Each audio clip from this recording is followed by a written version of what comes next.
Bashar in my life. So We are grateful and honored to have all of you in our lives as well. yeah, so thank you. And I know your favorite T is brevity. So Yes. I'll do a really quick recap. Thank you. I got diagnosed with AML, which is a really dangerous and aggressive blood cancer. Doctor said, hey, if you don't do aggressive chemo, you're going to die likely within 3 to 6 weeks. I still chose to be discharged.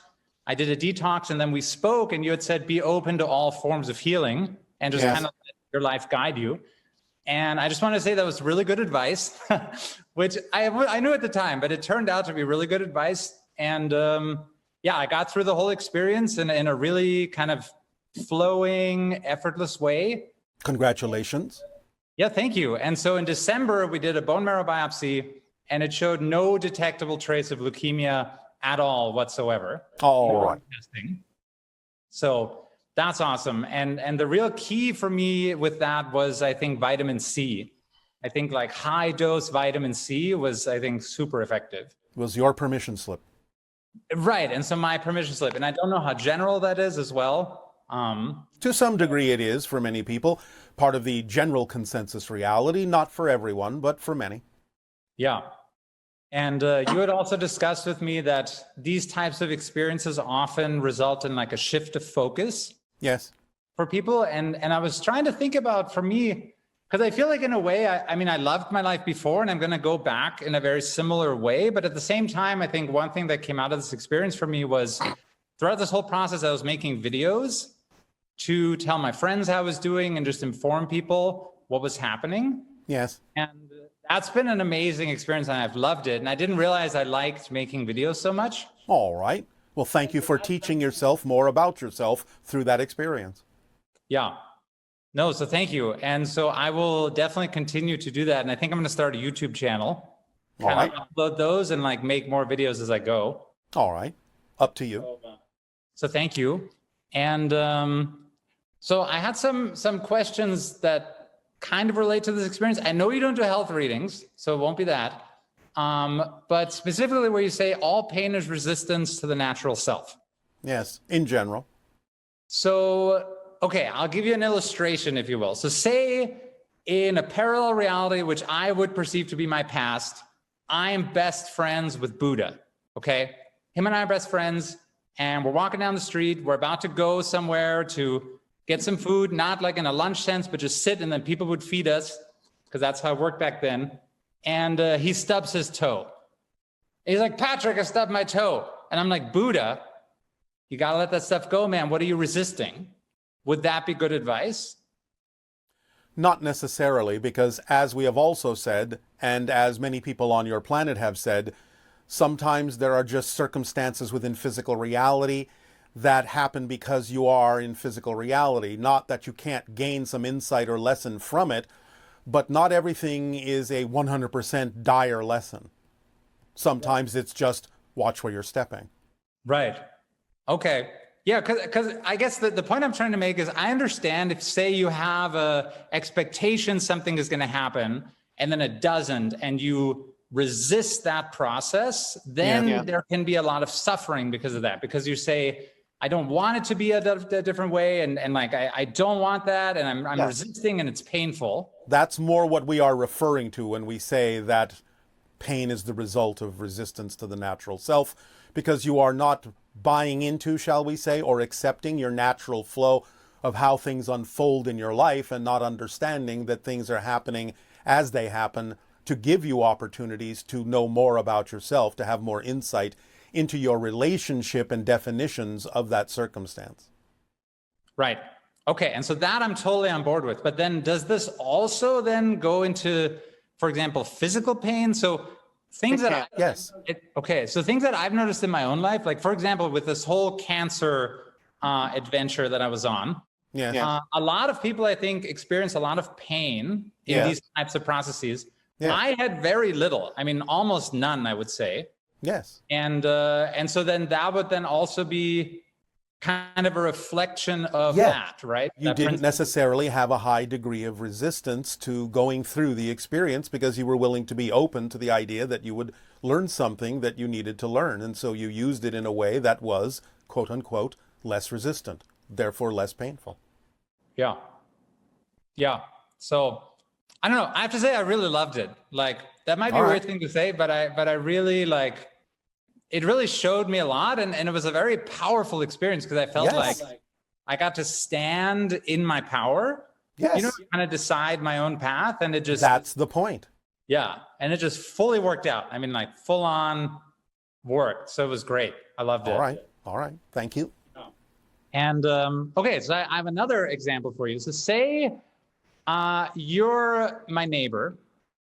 You mean me specifically? You specifically, Yeah. but not like, but you're a human, okay? But you all right. specifically, because I like to talk to you. So you're my neighbor, and I see you in the hallway, and I'm like, oh, hey, Bashar, how's it going? And we go in the elevator, and then in the elevator, I'm like, so, COVID vaccine, are you going to get it? What do you think? I can't comment on this at this time. Okay. Well, You are in mid-process. You are in mid-process. This is a health issue, and you know we cannot talk about that. Okay. Well, can I just share some thoughts on it just from my perspective? And You may share if you wish. okay. So this is how I feel about it. I feel, well, I have degrees in physics and math, so I love science. Okay. Yes. And I understand that there is a sort of social responsibility component where you say, I may not be in an age group where you're very much in danger, but you want to contribute to the idea of getting herd immunity for everybody. And so it's a public service.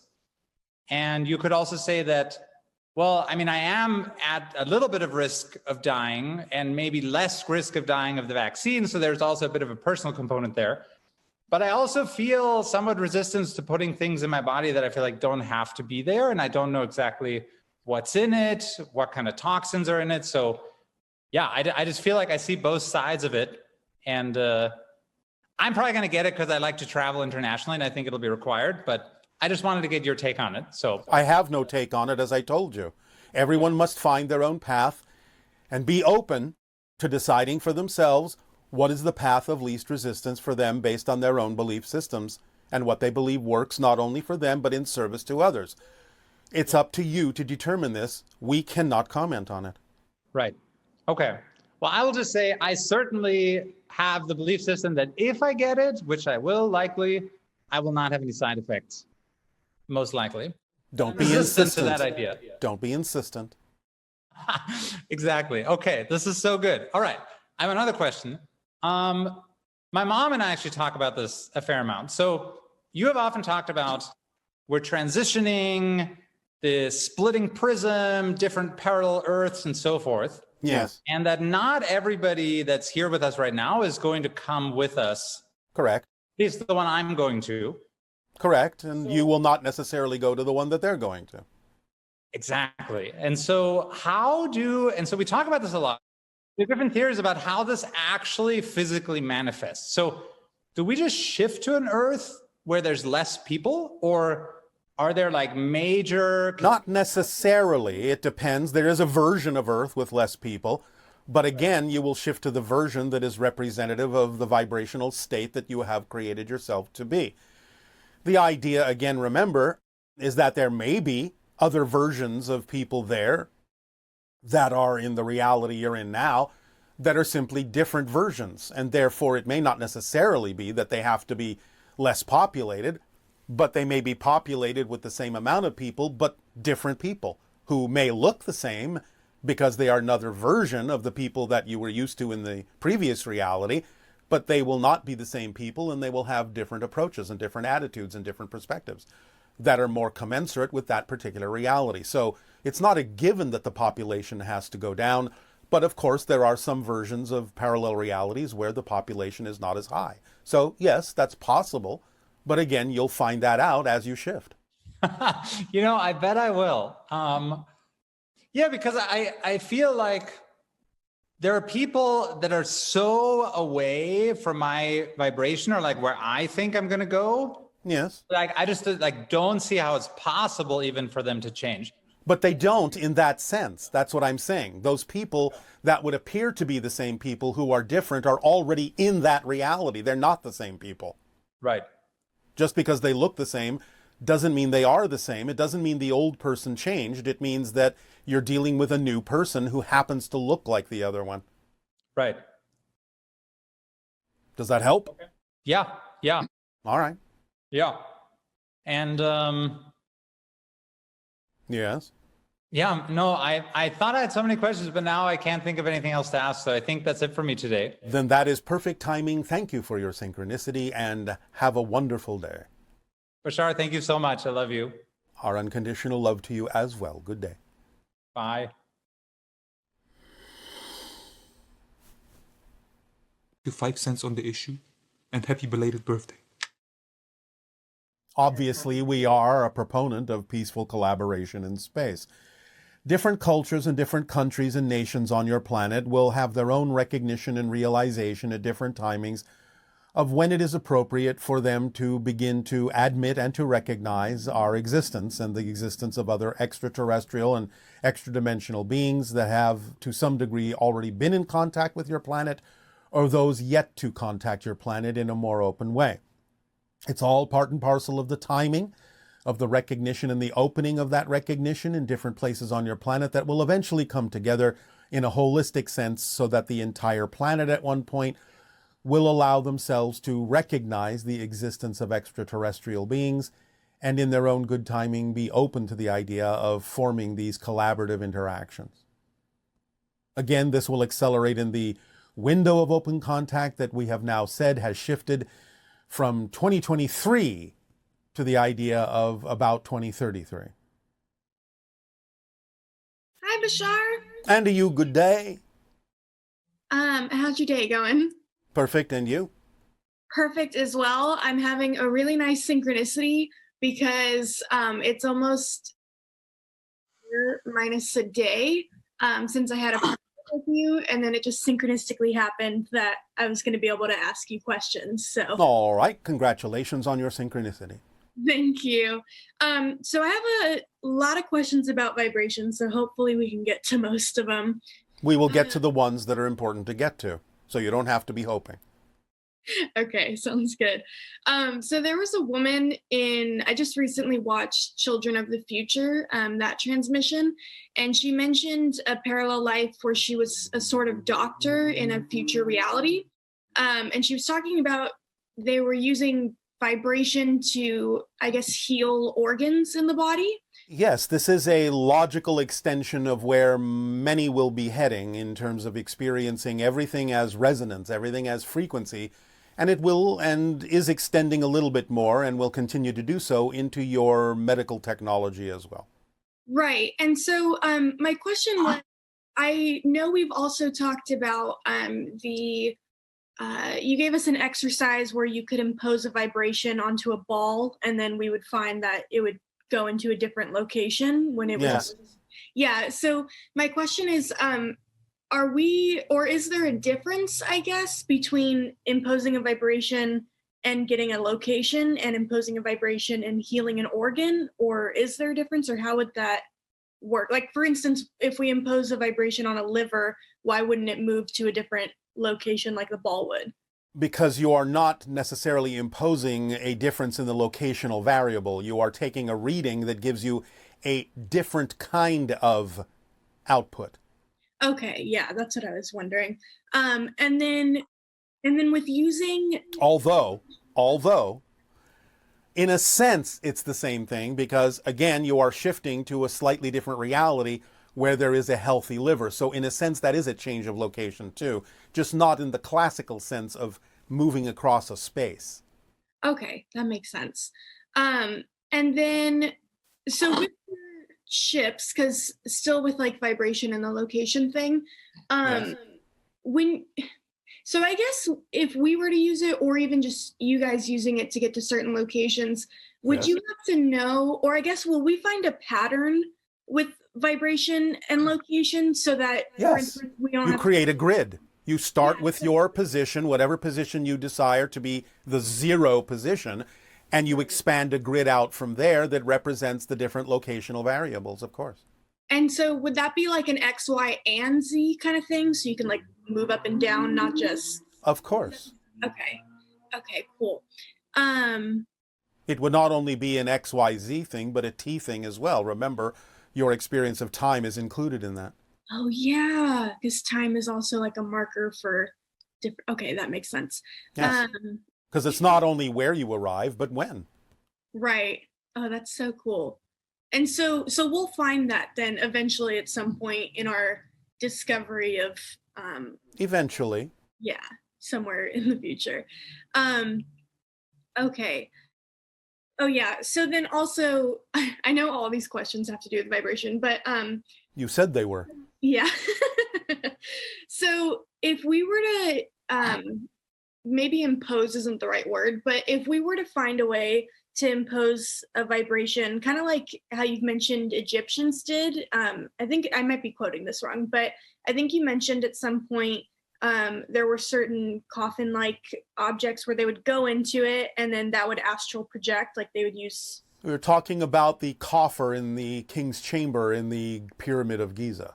Okay, and so if we were to do something like that, like maybe using stone or something, whatever it is, and then impose vibration, would we just astrally project or would our physical bodies also go somewhere? Both are possible. Again, it just depends upon the construction and the vibrational resonance that is induced.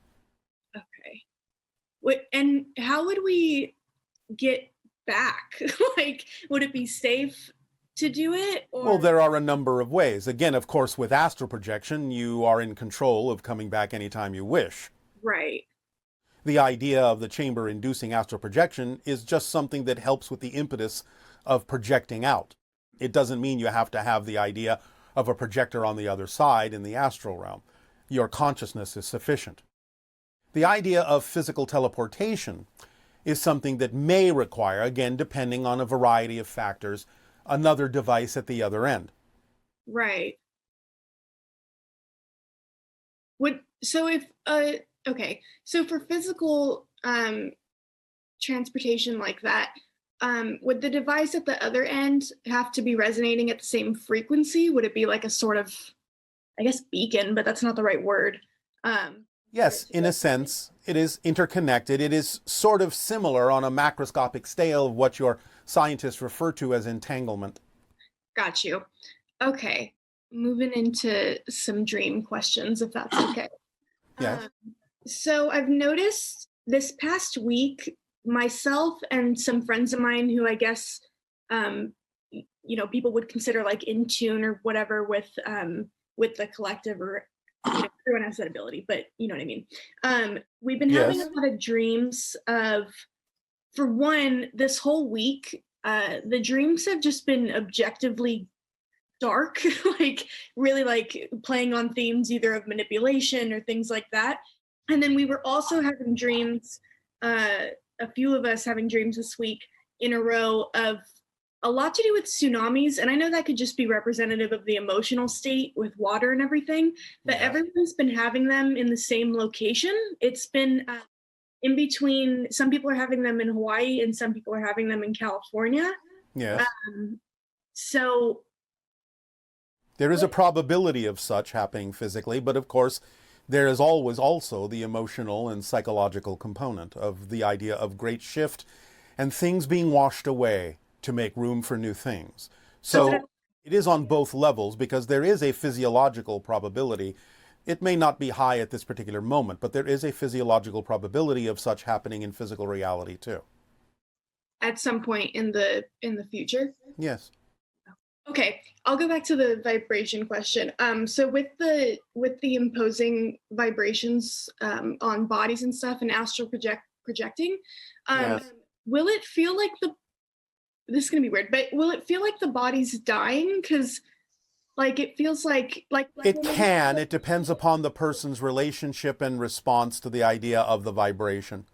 It just depends on how cognizant they are of the shift and what the relationship and definition is of the idea that they are shifting into the concept or projection of a completely new personality, which to some may make it seem as if the old personality is dying in the classical sense, even though nothing of the sort is actually happening in exactly that way.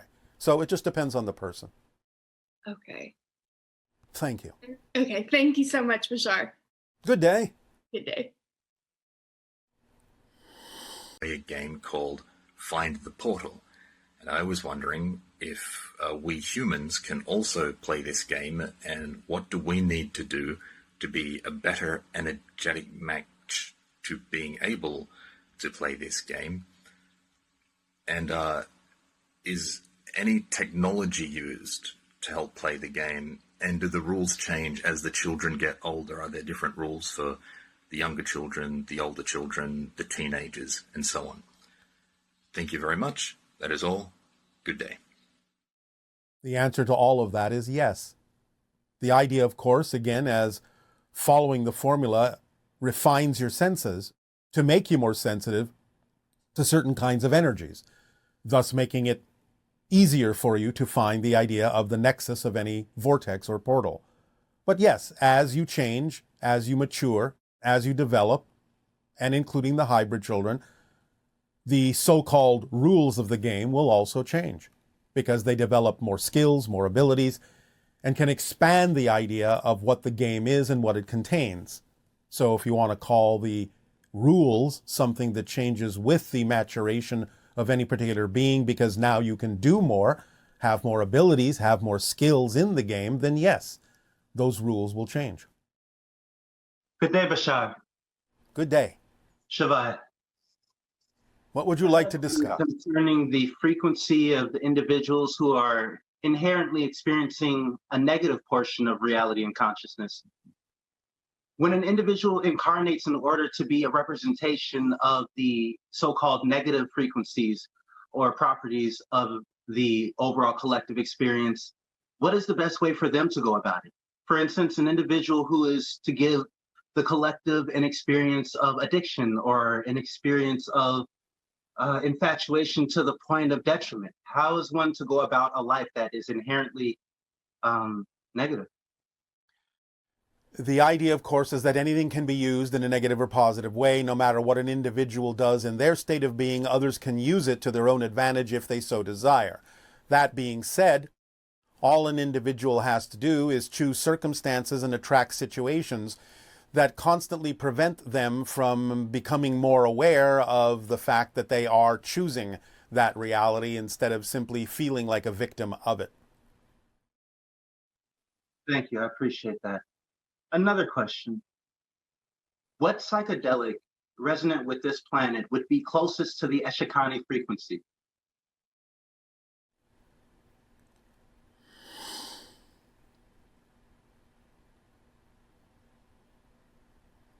Dimethyltryptamine. I have noticed that it is very hard to get away from oneself when experiencing that level of self. Yes. And one more question.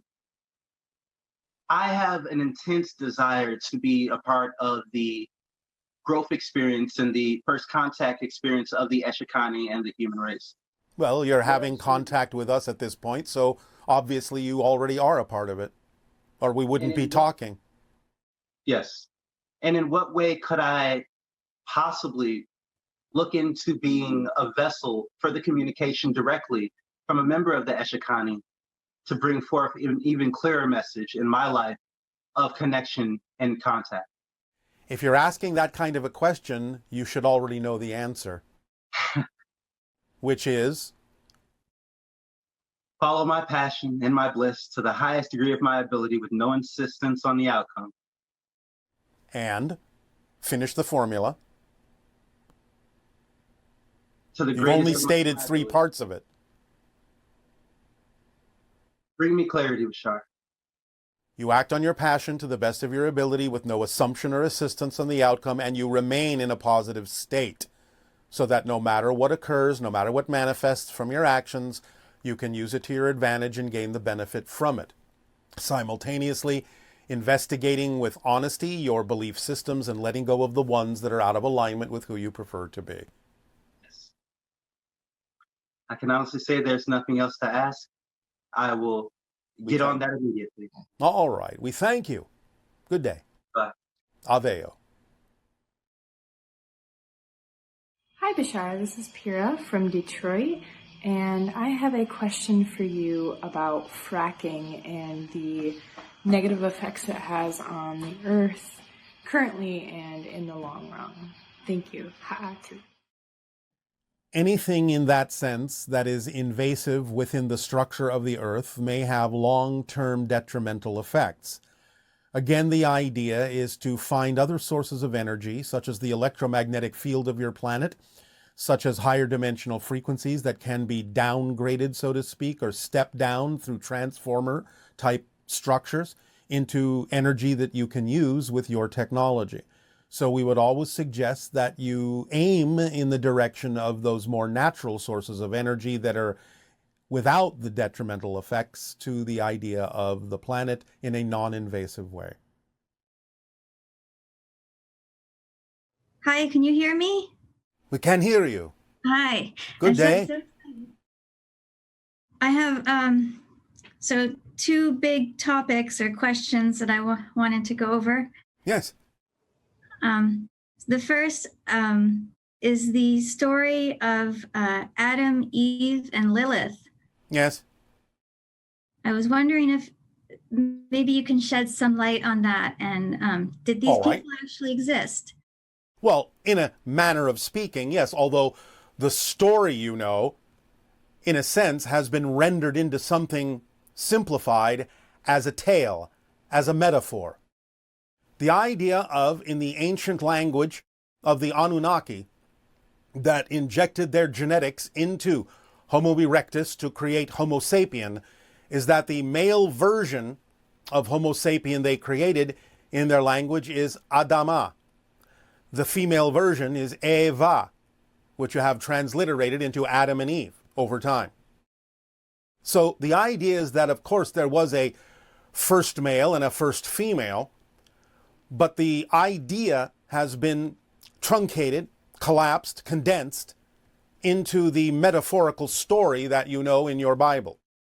Lilith represents again the idea of the continuation of the line of Homo sapien in the genetic alterations by the Anunnaki, and represents kind of the concept of independence, the ultimate independence of the human race, and the balance point that needed to be achieved when it was recognized that Homo sapien had been created, and offered the third alternative. As always, we talk about the idea that there is a trinity in existence, not just a duality. So the concept of Lilith and the feminine principle in balance, the masculine and feminine principle in balance in Lilith, creates the midpoint, the third reality, the balance point in the Trinity between the two dualities of male and female. And why is it that Lilith, it seems to be that she was taken out of the modern version of what we learn? Because as a patriarch, he grew and wanted to reinforce the idea of male dominance, the concept of the balance point of male and female in one body was anathema to them. And they sought to remove it so that they would retain control and empowerment over others and over the female side. Okay, and that's interesting. And was this all done in a laboratory in Temple Mount, at Temple Mount? There were many different labs around your planet, but the primary one was in the Middle East. The idea, again, is that, remember, this wasn't all done all at once. This took some time. So the idea of this story is quite condensed, and it condenses many, many decades, even hundreds of years of time in the creation of Homo sapien. Okay. The Garden of Eden, can you shed some light on what that was and maybe where it was? Well, again, in the Middle East, as given, between what you call the Tigris and Euphrates rivers in the Fertile Crescent, being the primary contact point and laboratory and civilization that the Anunnaki established when they came to Earth and spread out from there. Okay.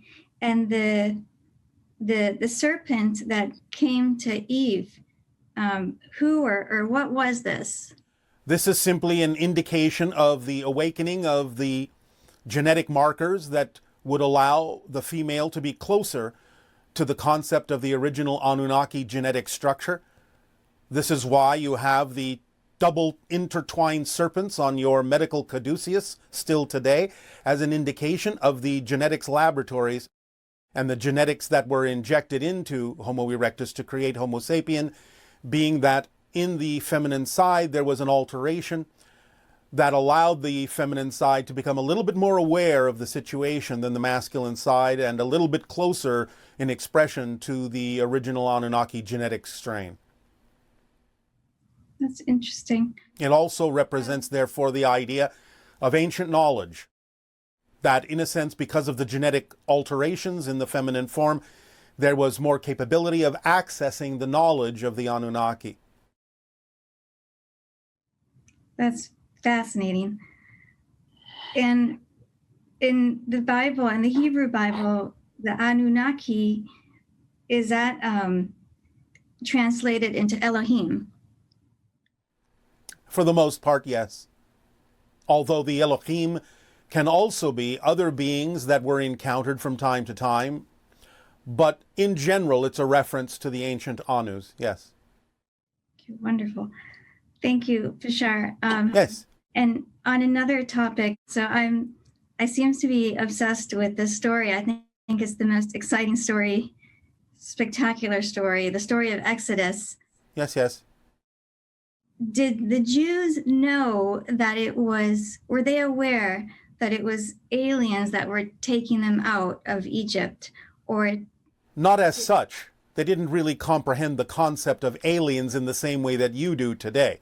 They understood that the beings were from a higher dimensional realm, but the idea to them at that time, in their understanding, is what they ultimately decided was beings from heaven. Beings from above. Is that what? So right now in our reality, it's kind of, we think that it's God that led the Jews out of Egypt and not actual beings. And was this what they wanted us to believe, or was it just a misunderstanding and it just kind of? It is not that you were given information that would allow you to necessarily understand the specifics of it.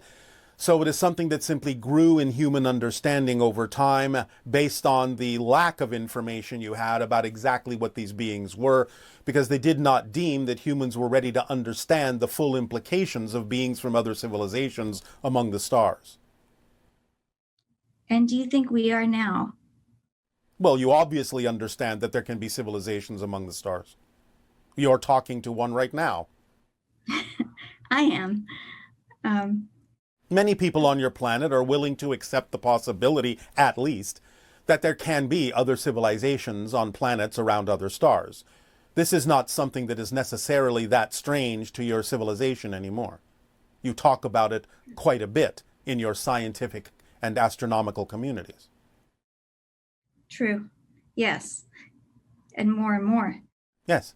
And I was wondering if you could describe, I would really like to know what the interaction was like between Moses and the ETs at the top of Mount Sinai. Some of it was physiological, some of it was telepathic. He was invited into a craft. Many things he was made to forget, but some things he was allowed to remember, as according to what was necessary for the proper approach and interactions and relationship between those beings and the people at that time, so that they could be guided. And lastly, the Star of David, where did that come about, and why is it the symbol of the Jews? It is the symbol of the relationship between those beings and those people, and in general between the above and the below. It is the intersection of the higher dimensions with the lower physical reality. It is a flattened form of the Merkaba. Okay, so why wouldn't it be just the symbol of humanity? Why not the symbol for all of us? It is, as I said. I just said that. At the time, it was the symbol of the relationship between those specific beings and the group that they were guiding. But it is, in general, the symbol of the relationship from the above to the below, from the heavens to the earth. Okay. And one last hard question. Why did they save the Jews from Egypt, but they didn't protect them or save them in World War II from the Holocaust? It was important to allow certain genetics from the Anunnaki line to survive up to a certain point. But beyond that, once there was dominion of the humans of the earth to make their own decisions, their decisions could not be intervened or interfered with beyond a certain point. Okay. Thank you so much. Making anything happen, it's about allowing the manifestations to come as they need to when we are in the state we prefer. My question is, does that idea work for inner states of being as well? In other words, am I supposed to bring awareness to whatever's going on in my mind and allow the energy from my higher mind to flow through? Or should I be reaching for that higher energy, the higher mind, in a more conscious way? Thank you and good day. Yes, the idea of reaching is, in a more conscious way, following the formula. That's why we give it to you. So that by following the formula, you allow the automatic to happen. And that is the increase in your frequency, which makes it easier for you to recognize the flow of communication from the higher mind. Good day, Bashar. And to you, good day. My deepest appreciation for you and Darryl and April and Emmy and Desiree and everybody there for this opportunity. I appreciate having this chance to talk to you in this way. So thank you so much. And our deep appreciation to you as well. And I also want to say happy belated birthday. You and I have birthdays one day apart. So wishing you a happy belated birthday. Thank you very much. And to you as well. Thank you, Bashar. So my first question is, I'm having a lot of significance with birds. So right before this interaction, we saw a big bald eagle sitting in a tree outside the window. How exciting. It is exciting. And hawks tend to be a synchronicity sign. I've had some experience with some owls lately. Oh, all right. And then my favorite is has been crows. So I've been really connected to this crow family that's nearby, and I interact with them on a regular basis. We go on walks, and they kind of come around and they hang out on the ground with us. Yes. And now I'm starting to notice that where I go and other places, there's crows that are not related that tend to do the same thing sometimes. So I wanted to see if there's any insight that you have to that. Well, first, of course, and foremost, do remember that in synchronous symbolism, with a program that you have on Earth, you are, when you interact with those beings, actually walking with dinosaurs. You know this, yes? I want to hear more. Do you understand that birds are an evolutionary offshoot of one branch of the dinosaurs? That's why many scientists, now that they understand that some dinosaurs evolved into birds, actually refer to birds now more scientifically as avian dinosaurs. So you are walking with dinosaurs, which means you are connected to the idea of ancient experience, speaking linearly for a moment. You are picking up ancient experiences, grounding yourself in the very early eras of Earth and bringing them into the present, where the dinosaurs have learned to soar and fly and carry those ancient vibrations into the sky. So they form, in a sense, a link and a bridge between the earth and the sky, and those that can allow themselves to align with them in certain ways are also vibrationally carried aloft and yet remain connected to the ancient past, the ancient wisdoms, the ancient experiences in a timeless way. I love that. So I guess my next question is there anything, obviously acting on my excitement, I understand that is the formula. Is there anything as far as communication with them that you can encourage or would give me any tips to make our interaction even more enriching? Well, what has your imagination provided for you? I haven't really tried to communicate with them. I just haven't felt the impulse yet, but I think that would be exciting at some point to start to communicate with them. Then I would ask the first question is, if that is something you would find exciting, what is preventing you from using your imagination to figure out ways in which you would enjoy doing so?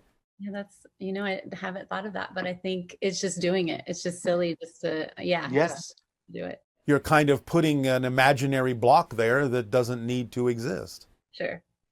And thanks for helping me become aware of that. All right. Well, allow yourself to fly then, and expand your imagination and come up with all sorts of ways in which you could begin to communicate more clearly with them. One suggestion we might have that might help you, might assist you in this journey, is to look at the different birds that you said you were attracted to and recognize for yourself what each species actually symbolizes, represents to you energetically or symbolically. That can give you some insight as to how to relate to each of those different kinds of birds. Okay. All right? I love that. Thank you. All right. My next thing I want to ask about is I recently went to Sedona for the first time and had a pretty magical, mystical experience there. All right. How exciting. Congratulations. Thank you. And so there was a sunrise hike that I did to Bell Rock, and my girlfriend and I were there for a few days, and we did see a craft every night. And I did see the craft before my hike on Bell Rock. And I'm curious, because it was close to Bell Rock, if you could help me identify who that was. Nope. Nope. Not yet. Okay. You're in process. Things will unfold. You'll get the information that you need, but not quite yet. Okay. And then my next experience was we were doing a hot springs adventure at Mystic Hot Springs in Utah. And I did happen to see 3 grays, that 2 of them, so they were standing up on the hillside. It was interesting because 2 of them kept merging into one.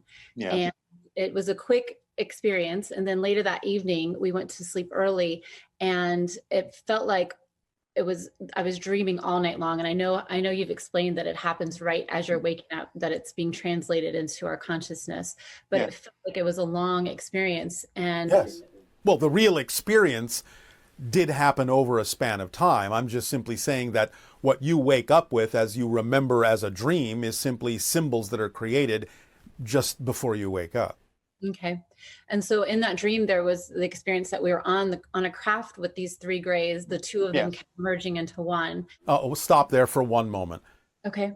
What you're describing is not literally physically happening to them that way. What you're experiencing is what might be called interdimensional lensing, where it's an expression of how they're interjecting themselves into your reality that makes it appear as if they're merging into one another. Not that that's actually physically happening. It's more of an optical illusion. Okay. And so then we woke up, and then it was just, she actually had some physical illness after it. Yes. She didn't have the experience of the dream. She just felt the shift, and she felt the energy of it, but she didn't have any memory of it. That's all right. It doesn't mean there wasn't some experience just because she doesn't remember. Right. So in the morning when we went to leave our cabin, there was an interesting footprint on the door. It only had, from what I recall, it only had 4 toes, and the foot was it wasn't bigger than our human feet, but it was oblong, if that makes sense, just the shape of it. Yes. So I'm wondering if you have any insight as to who that was, or if you have anything. It was a gray. Okay. I don't think that's very mysterious. I just wanted to see if you had anything else that you wanted to share about that experience. Yes, it's a symbol that you have 1 foot in each reality. It feels like that. And and to kind of talk about that a little bit. So I know we're shifting billions of times per second, and it's the awareness that we're shifting. And so I'm feeling it vibrationally, I'm feeling it energetically.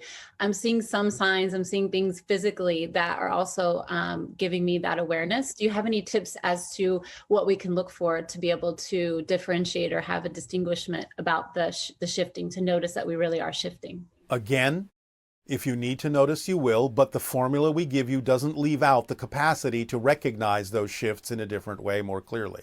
Remember that it leaves nothing relevant out. That's why we give you that instruction manual.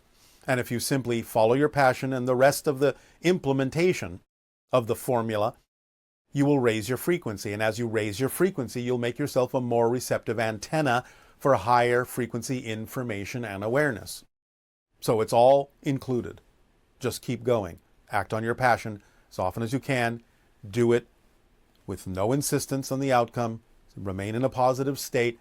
Explore yourself. Find the beliefs that work for you. Find the beliefs that don't and let them go. All of this will work together to give you more clarity and more perception of the shifts in the way that you need to. Okay. Thank you, Bashar. That's all I have. I appreciate your time. Good day. All right. Our deep appreciation and unconditional love to you as well. Good day. Good day. And they thought I was a celebrity Frances Fisher, which was really awesome. But as I've traveled all over the globe, people often think I'm someone they know. In fact, I walked into a store and this gentleman walked up to me with open arms and said, "Pat," and he was so happy to see me, but I wasn't Pat. And people will say to me again and again, even after we realize that I'm not the person they think I am, they'll say, "But really, the way you speak and your gestures are just like this person that they know." And I'm wondering what to make of that. It feels like a compliment. It feels really nice, which is great. And maybe that's all there is. But maybe there's something more to it. I mean, when I'm connecting with people, I'm always really excited, like a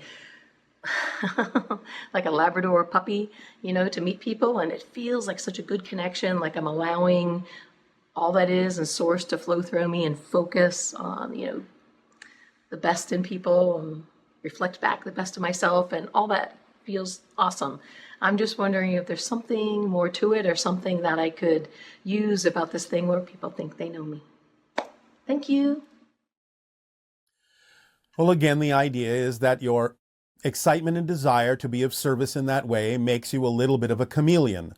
You will then take on whatever the vibration is that reflects back to them that familiarity, so they feel comfortable enough for you to communicate the energy to them that allows them to move forward in the way that they prefer to. So you're being of service by being a little bit of a reflection of whatever it is they feel they need to be comfortable in accepting that frequency within themselves so they can move forward. Hi, Bashar. And to you, good day. Well, firstly, a big thank you for the opportunity to have this interaction. And a big thank you to you as well for the co-creation of it. Thank you. Before I'm going to ask my first question, I want to say that I understand that there are different ways to look at this, and that different individuals use different mechanisms for the creation of the experience of Alzheimer's disease. Yes. And you explained that in general, the majority of people that have the experience of having Alzheimer's has to do with them being in denial about their lives, that they wish to forget, that there is something in them that is to them so painful they cannot deal with it. This is a very, very generalized response, but it is true for many people, although it is experienced in a variety, a multitude of different ways. Okay.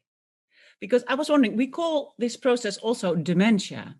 Yes. It almost seems like the personality structure of the people going through this experience is somehow dissolving, and that they are shifting through different dimensions very rapidly.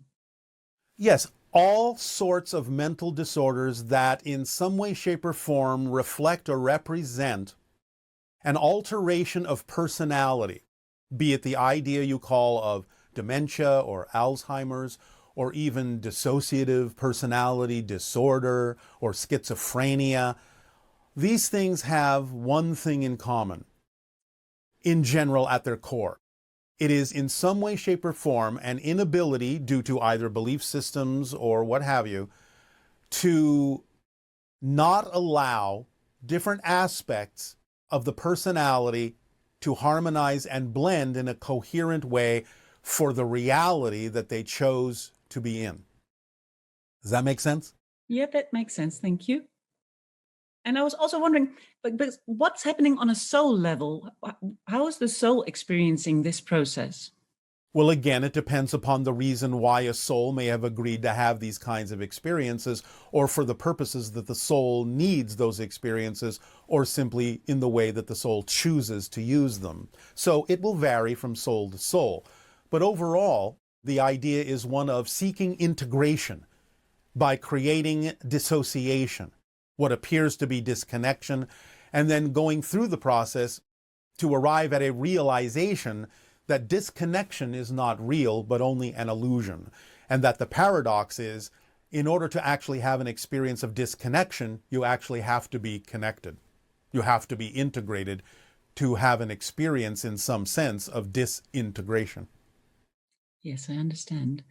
And can you say that when people go through this process, that they eventually are able to look at the pain that they are, trying to avoid? Some of them do and some of them don't. Again, it depends upon the choices that have been made for this life theme.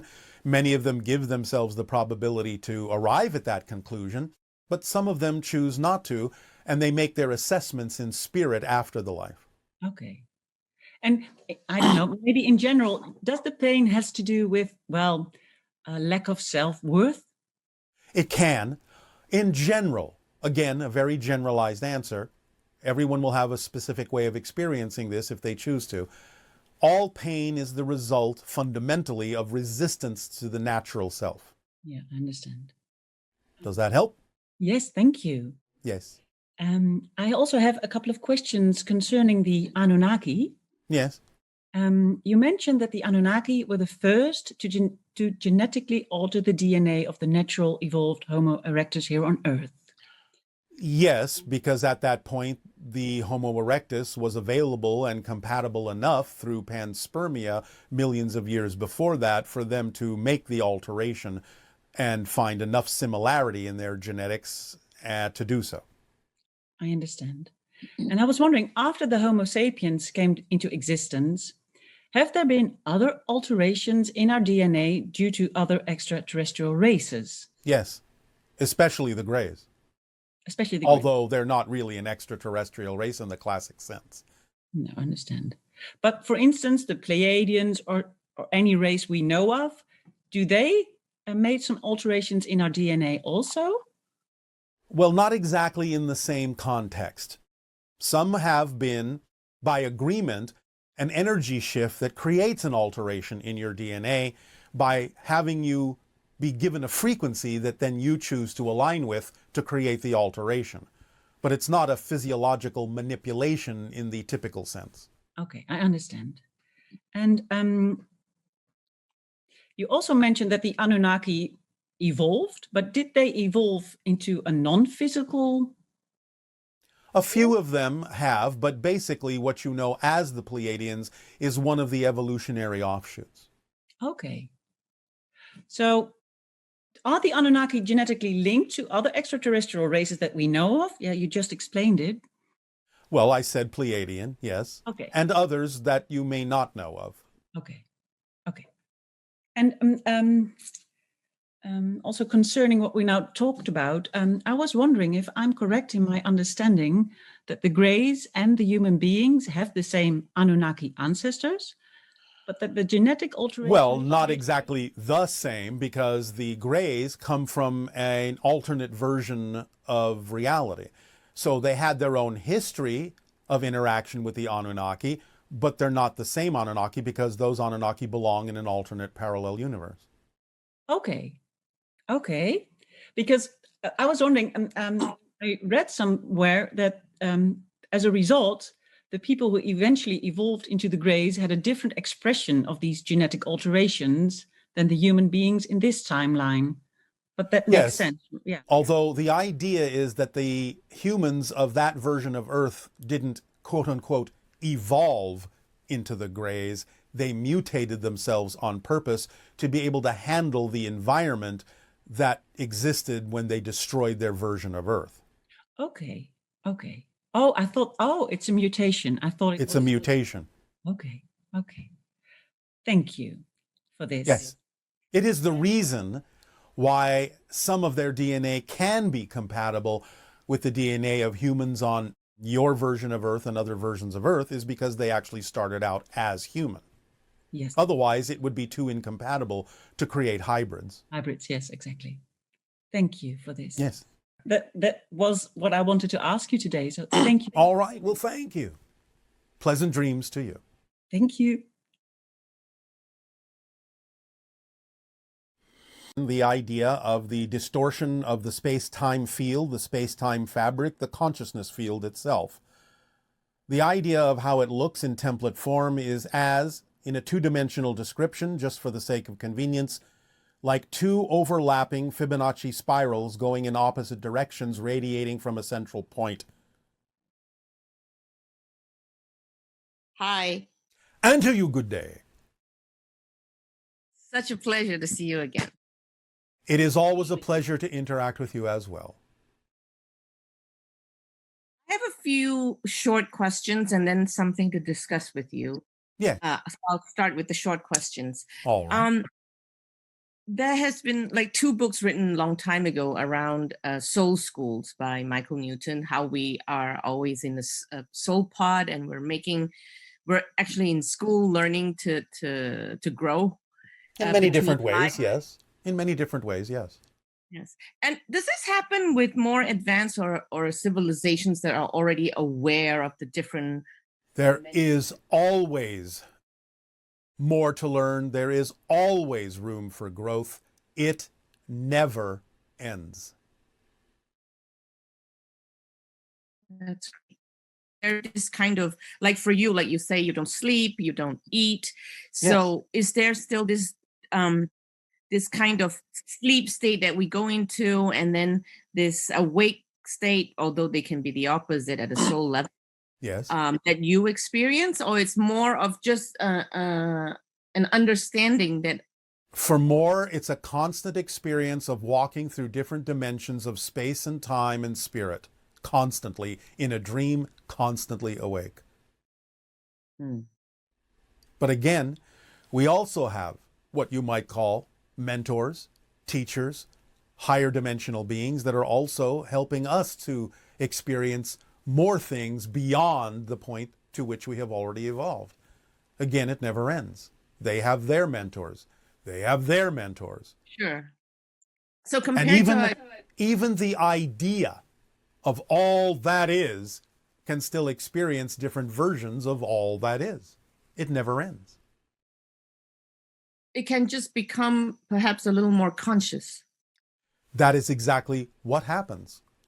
You expand your consciousness to contain, in more awareness, another level within yourself. Yes, got it. Thank you. Is the average human life expected to be longer? Yes, because the paradox is the more you live in the moment, in a sense, the less aging you experience, and therefore you appear to live longer in physical terms. But not necessarily in like how we calculate age? Well, in other words, just as we, on average, though there are longer lived beings in our society, on average, will live to about 300, but will probably look to you like we're about 30. Mm-hmm. So you are achieving this slowly as humanity, many of you, not all of you, but many of you. Because there's a lot of people are starting to talk about how actually we should be able to live up to 140 years. Oh yes, easily. And most likely you will find that within the next 50 to 75 years, that might be about the average lifespan. Maybe 120 to 150, depending upon the individual. Wow. But there is also this collective that needs to be moving along for that to be happening for those individuals as well. Yes, but again, remember that when you shift to another version of Earth that already has that collective. Right, that's true. I know, that's why I said it. Yeah, thank you. in the near future, will we find a new material to replace plastic, or would we be able to find a way to break down plastics sooner? Well, both. What we utilize is based on something your scientists understand to be nanotechnological.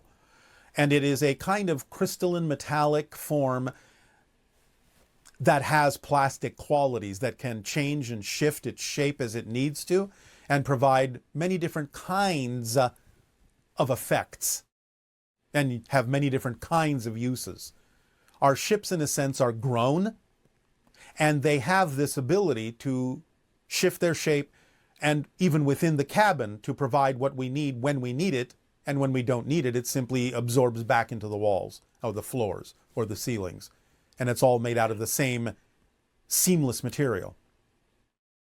That's so exciting. Yes. So you're approaching this idea of this nanotechnology slowly. You'll arrive at something similar in the relatively near future. That's great. That's great.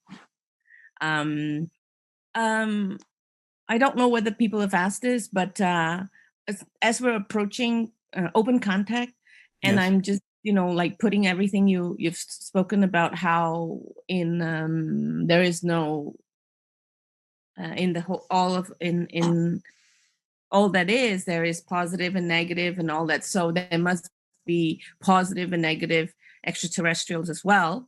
Well, yes, but your planet is not really dealing with what you would consider to be truly the negative ones. There may be some that have different agendas than you that are visiting your world. There may be some that don't pay much attention to you. There may be some that don't necessarily understand you and so can come off somewhat negative or cold to you or unfeeling or uncaring. But none of them that you're dealing with are really what you would consider to be malevolent. Is that because of the kind of school Earth is? Yes, and also because the vibrational changing that you are aligning with simply doesn't allow for those kinds of beings to find the version of Earth that you're creating for yourself, because it's too vibrationally incompatible. Meaning we're quite vibrationally positive? Those that align with that are and can never experience something that's that vibrationally negative outside of your own reality. Because Earth is its own island in a sense, collectively speaking, and it's going through different kinds of transitions collectively as well. Most of them are simply not compatible with beings that you would find to be relatively malevolent, although of course there are some versions of Earth that are, but you're not on them. Otherwise we wouldn't be talking to you. Sure. Yay. Okay, good. It makes sense. Yes, because there would be no point in it. That's right. That's right. So yes, there are versions of Earth experiencing extremely malevolent extraterrestrial beings, but that simply has nothing to do with the ones that we are communicating to you in. Right, and that's not the one I'm in. Otherwise, we wouldn't be talking. Yes, got it. One moment, we heard a question. Yes, of course, we might communicate with some versions of Earth that have the capacity to shift from the negative to the positive vibration, because certainly that's to some degree what we're doing with your experience of the different versions of Earth. But I'm simply saying that below a certain threshold, there's not going to be necessarily choices being made by the collective consciousness that would allow themselves to shift to something more positive, and therefore those are the ones that would be pointless for us at this point to communicate with.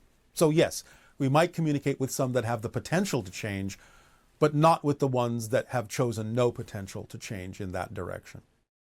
Totally get it. Thank you. All right. You're welcome. Thank you, Bashar.